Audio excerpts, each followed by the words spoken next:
السلام عليكم، مرحبا بكم في قناه ريسيطاس الوصفات لولو. كنتمنى الفيديو يلقاكم بخير وعلى خير. اليوم غادي نحضروا واحد الكيكه البنات بسيط وسهل جدا، ما يمكنش ما تصدقش لك كيكه بهذه الطريقه. واخا تكوني عمرك ما درتيها غتجربي هاد الطريقه وغتجيك ساهله وناجحه يا البنات، وكتجي بحال يعني بحال السفنج من الداخل ولا بحال البونج. كتجي واحد الكيكه ما نقول لكمش عليها، غير جربوها وردوا عليا الخبر. كلشي ساهل وماهل وكلشي غادي نديرو في الخلاط. المهم غناخدو ماكينه او خلاط كهربائي، غادي نوضع فيه 3 البيضات. هاد 3 البيضات البنات راه بحجم متوسط. غادي نضيف عليهم كاس ديال سنيده. هاد المكونات غادي نعبرهم بكاس ديال العنبه مع كاس ديال الحليب ونص كاس ديال الزيت مع مرش. يمكن لكم توضعوا نص كاس او كاس لاروب مع 8 غرام ديال الفاني وقشره حامضه محكوكه كيف ما تلاحظوا. صافي غادي نوضع هاد المكونات كامله في الخلاط، عرفتي بلا ما تبقاي تخلطي هنا دير في شي اناء اخر وتعاودي تطربي كلشي في الماكينه.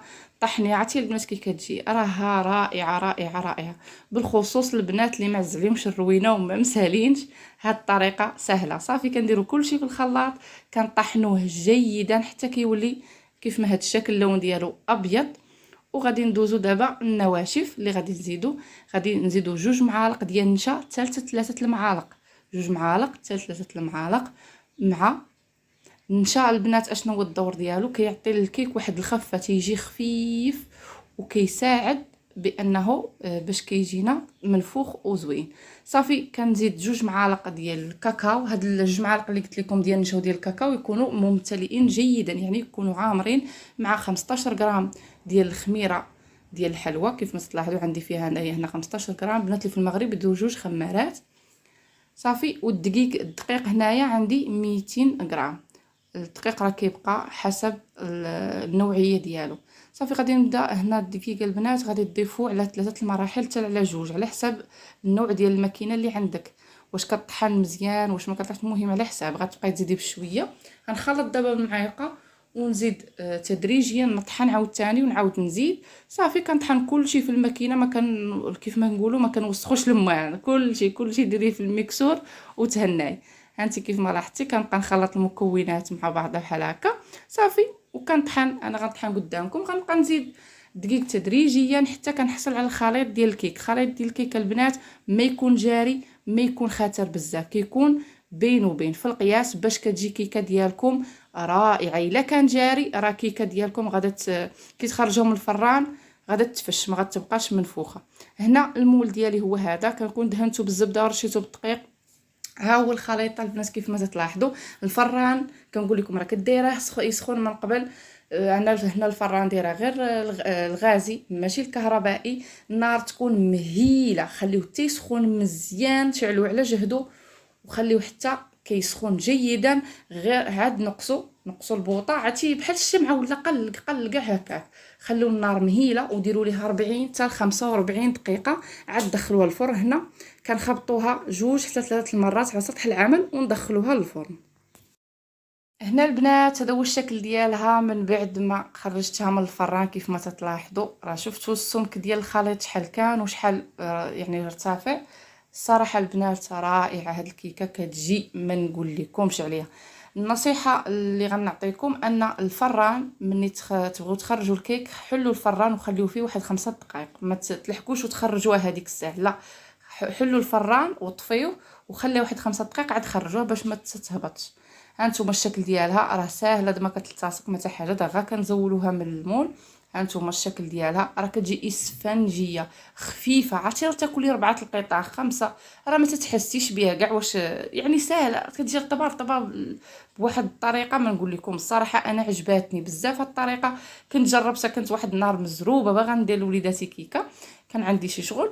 صافي نقول زكا درت كلشي في المولينيكس كلشي وعطاتني واحد النتيجه رائعه. ونقول زكا غادي نشارك هاد الوصفه مع البنات، اكيد غادي يحتاجوها. يعني تقولي ما تصدق لياش ولا غادي تجيك طوب، جربيها وردي ليا الخبر. هنا غادي نتقبها لانني غندير فيها واحد الصوص ديال الشوكولا. يمكن لكم تذوبوا الشوكولا العاديه مع القليل من الحليب، ولا الا ما كانش عندكم غادي ديروا معلقه ونص ديال الشكلاط غبره مع معلقه ونص ديال النشا، مع كاس ديال الحليب، معلقه ونص ديال السكر سنيده.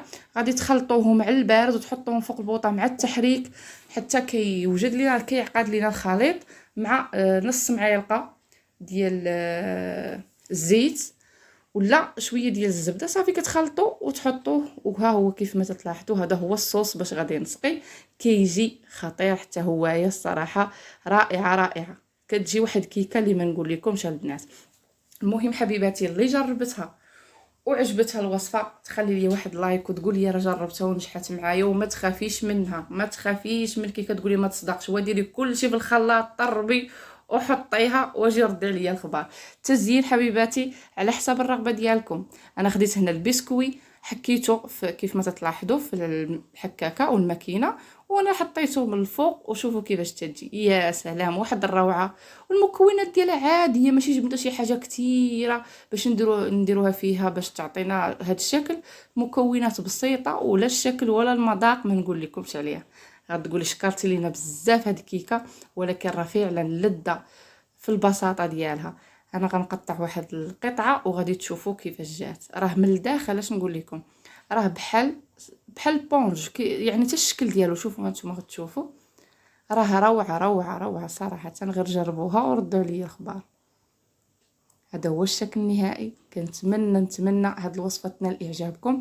واللي اول مره كتشوف القناه ديالي تشترك وتفعل زر الجرس باش يوصلها كل جديد. وهنا غادي نقطع قطعه ونصب عليها الصوص اللي قلت لكم من قبل، وغادي تشوفوا كيفاش جات. يا سلام يا سلام يا سلام، صراحه كيكه من افضل الكيكات اللي خدمت، كتجي روعه. كنقول لكم شكرا، وما تنسوناش من اللايك والبارطاج مع العائله والاصحاب، وواحد التعليق الى عجبكم الفيديو. كنقول لكم بسلامه الى فيديو قادم ان شاء الله.